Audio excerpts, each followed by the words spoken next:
Hi, in this video we're going to walk you through getting started with AeroGear mobile services. So let's jump right in. The guide that we're looking at is what we're going to walk through.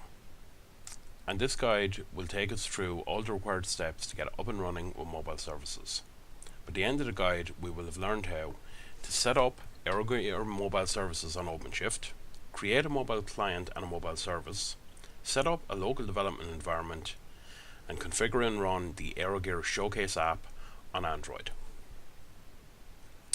So let's take a look at our prerequisites. Prerequisite number 1 is Mac OS or Linux. We're running on Mac OS. A system capable of running OpenShift as described in the OpenShift Local Cluster Management document. A Docker Hub account, Ansible version 2.4 or above, and OpenShift Client Tools version 3.9 or later. So I've already gone ahead and taken care of these prerequisites, meaning that we can move straight on to installing the AeroGear mobile services.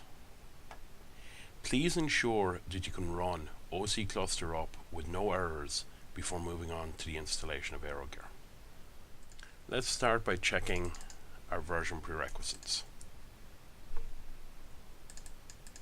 OC 3.9, Ansible 2.6, and we are running with Docker version 18.03. I've already gone ahead and cloned the 2 repositories we'll need, so let's go into Mobile Core. In here we want to run the installer. This will take us through configuring OpenShift, adding the Ansible service broker, and adding the AeroGear mobile services. So we start with some checks and prereqs. The first thing we're prompted for is our Docker Hub username. I already have this configured in the environment variable specified, so I can go ahead and skip this step without adding any information. We can go ahead and leave all of these parameters at defaults. We can leave our DNS host set to nip.io, and that's all the parameters. The installer is off and running. Okay, our installation has completed and we can now go to the OpenShift web console.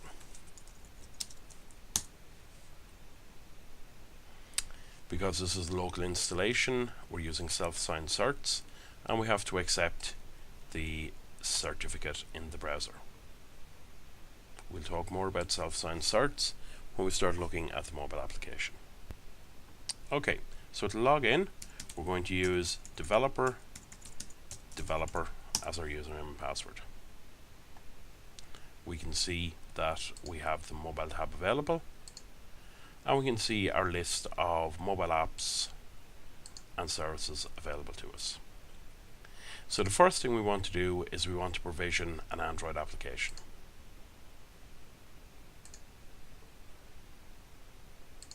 The first thing we need to do is create a project. We'll call our project AeroGear Demo.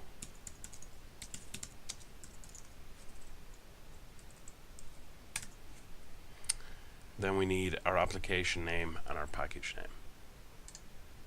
We are using the Android Showcase application, and its package name is as such.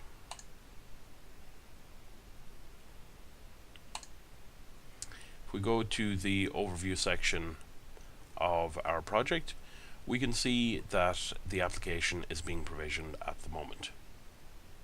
Okay, the mobile application has been provisioned, and we can see the configuration details, and we can see that we have no services bound as yet. So let's go ahead and add a service. In this case, we're going to add the identity management service. We can leave all of these values with their defaults. We don't want to create a binding for identity management at this time. We'll do this later. And we can continue to the project overview. Provisioning this service will take some time, so let's skip ahead.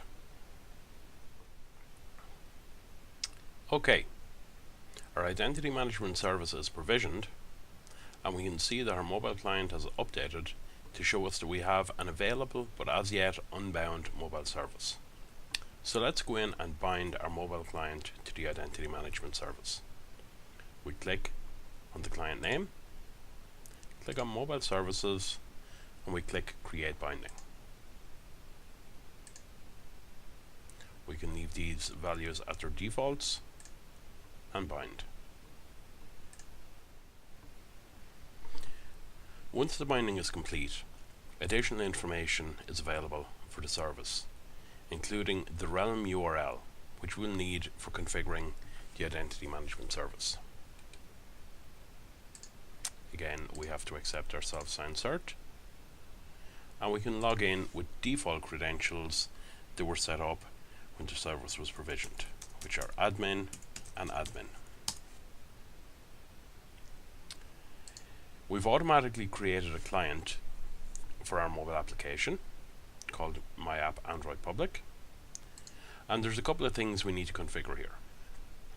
The first thing we need to do is add an additional redirect URL to support OpenConnectID authentication from the mobile device.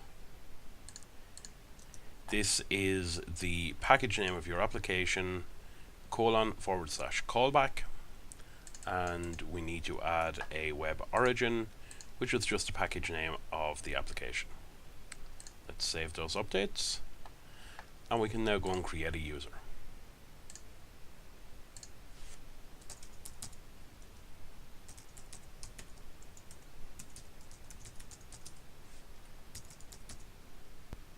Save this, and we can then set credentials for this user. This is required to allow the user to log in. We want this to not be a temporary password. We hit reset and change our password. Okay, we've configured our identity management service, and we can see back in the OpenShift web console, in the configuration of the application, that we now have additional information in our mobile client config. We're going to need this information in a few minutes, so let's copy it to our clipboard. We're now going to go over to Android Studio and open the Android Showcase application, which I've previously cloned. So we want to open an existing project, and in AeroGear, the Android Showcase template.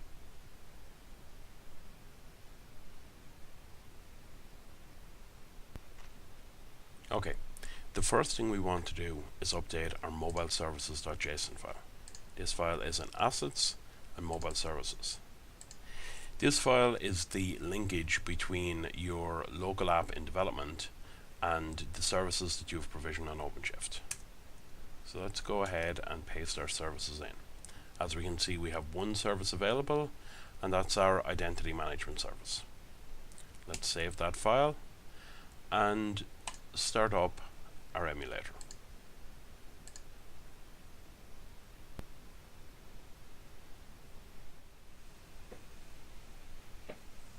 Okay, and our app is running.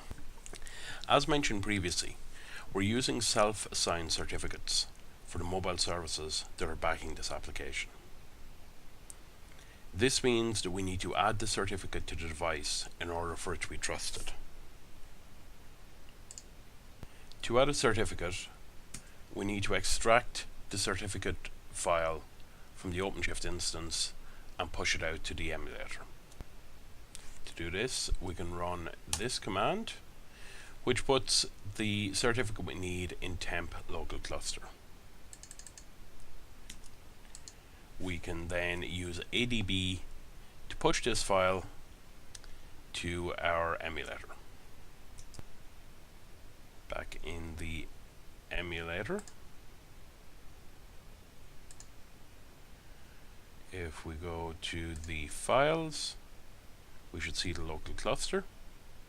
Double click on it to install. Give it a name. And we'll then be prompted to enable screen lock to allow the credentials to be stored. So let's go ahead and do that. We will set a pin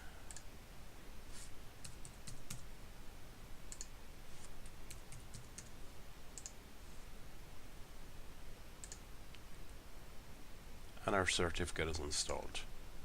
Back in our application, we should now be able to go to Identity Management, Authentication, and authenticate against the backend Identity Management Service.